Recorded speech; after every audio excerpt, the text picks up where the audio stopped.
So Stephen A. Smith went off on Zac Taylor for leaving in Joe Burrow for 3 series last night. Let's go ahead and look at this.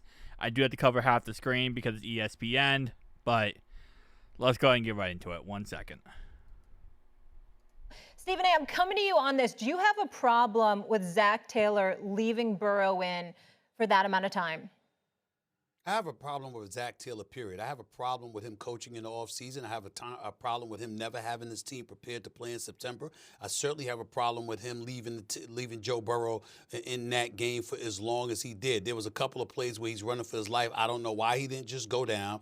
It's a preseason game. Why are you taking those hits unnecessarily? You've been in the league long enough, Joe Burrow, to know better than that. Still in all, you're Zac Taylor. You get on the field and you walk his ass off the field if you have to. I mean, you got to be kidding me. It makes no sense whatsoever. And when you consider how god-awful their defense is, I mean awful, just bad. When you consider that, it just elevates the necessity of Joe Burrow being at peak level to perform, which means part of it is protecting him and making sure absolutely positively nothing happens to endanger him at all unnecessarily, because as he goes, this franchise goes. They have no defense whatsoever. They are straight garbage. A matter of fact, I'm just thinking about the flights back to Cincinnati. Is it JetBlue? Is it Delta?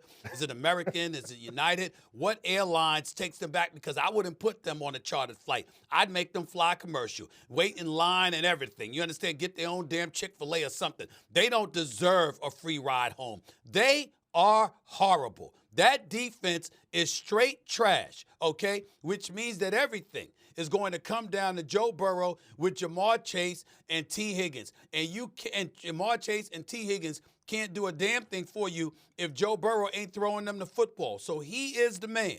He is the franchise, okay? Of course I have a problem with them leaving him in the game. It was stupid, but this is something that the Bengals are known to do. Could do stupid things, ill-prepared things, before the season and the first 2 weeks of the season before they remember that they're Man. So starting off right away, ESPN hates us. So it's like death taxes and ESPN will always bash us. Media always bashes us. Stephen A. Smith will bash us. It's never going to change. The situation's never going to change. Didn't he say last year that like he hopes we lose every game until we pay Jamar Chase or something? But starting off right away, yes, I agree that, number one, the reason why we're so crazy about getting DALTON RISNER and talking about the offensive line and fixing the offensive line is because, yes, we do want to protect Joe Burrow. We want to make sure Joe Burrow is safe. We want to make sure that our quarterback is upright because Stephen A. Smith is not wrong. Without Joe Burrow, I mean, yes, Jake Browning almost got to the playoffs, but reality-wise, there isn't anything without Joe Burrow. Joe Burrow is the franchise of this team. So he's absolutely right when he says that. The problem with playing him in the preseason, you want to play your starting quarterback in the preseason at least one game for a good chunk so that they're not rusty, and then, week one, they're like throwing the ball and they look like, they haven't played in 16 years. So it's kind of a dual-edged sword there. If Zach doesn't play Joe Burrow, right, and we start the season slow, Stephen A. Smith would be the first person to say, well, the reason why you're not starting off you're starting the season slow is because Joe Burrow is not playing in the preseason. Zac Taylor plays him in the preseason. Well, that's just stupid. Why would you play him in the preseason? Like, you can't win that battle. You cannot win that battle. So that point, I think, is just nullified because either way, you're going to do that. Now, there's a lot of criticism for Zac Taylor, and I think there's a lot of correct criticism for Zac Taylor. You could tell right away Stephen A. just hates the Bengals. So there's sometimes when you make an argument or you defend a point, and if you have an extreme bias toward one side, whether you hate someone or you like someone, you're always going to, in every way possible, just be as biased as possible. And you could tell with how he talks, he just doesn't like us.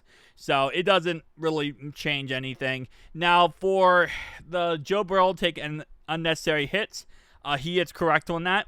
you never want to take unnecessary hits in any preseason game because it doesn't matter at the end of the day. Preseason doesn't matter. It's really for the backups to see how good they are and see how well that, maybe one of those guys can make a squad. That's why Jaden Daniels last night, when he went for that rushing touchdown, Jordan Battle didn't light him up because you don't want to see something like that happen. You don't want to see a star quarterback get lit up in the preseason. The one play where I would, again, more blame Joe on this one, where he ran back like 30 yards and kept running backwards on that one play to avoid the sack and try to keep the play alive. That's just Joe Burrow being Joe Burrow. And I know he says Zac Taylor needs to walk on the field and walk off Joe Burrow off the field. I think we need to understand the hierarchy here. Joe Burrow, well, yes, Zac Taylor is the coach. Joe Burrow is the coach. Joe Burrow is the one in charge. When you pay someone $270 million, they are the one in charge. Zac Taylor, yes, he is the head coach, but if Joe Burrow says, Zach, I'm staying out there, I want to play, Zach is not going to say anything.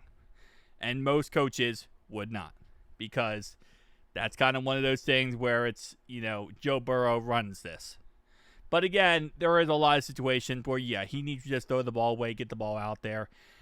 One thing I do hate, and I will agree with Stephen A on this one, is when we put in Jalen Rivers at right guard, which we didn't know if it was going to work out or not, right?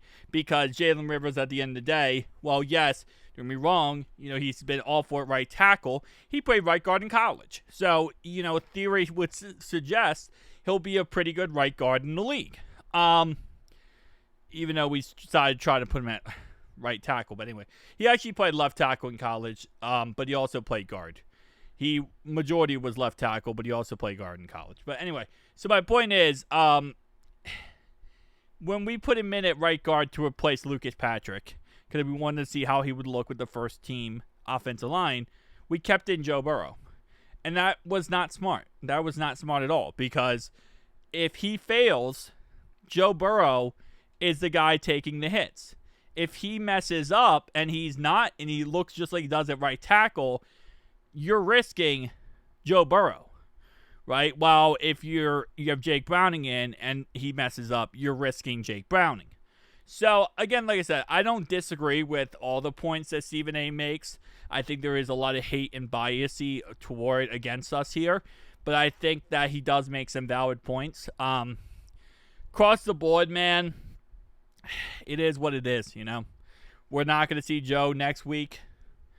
And that's pretty much just, we're going to see all backups against the Colts. So, shout out to the boys for that. But, again, ESPN will always hate us. Again, I don't want to take away the fact that he did make some valid points. He did. But it just, if we don't start the starters at all in the preseason, they would trash us. If we start the starters in the preseason, they trash us. It doesn't matter what we do. And that's, I think, a lot of reasons why, Zach and pretty much everyone at this point, everyone's starting to realize, when the Bengals organization, there's nothing we're going to be able to do where the media is not going to just absolutely bash us. So, either way, it's going to happen, man. So, might as well just enjoy the ride of not caring what the media thinks. Right? Because it's just going to happen no matter what. But there is times where I think there is some decently good criticism and some warranted criticism as well. So it is what it is. Tell me down below your thoughts and opinions. I'll see you guys in the next one.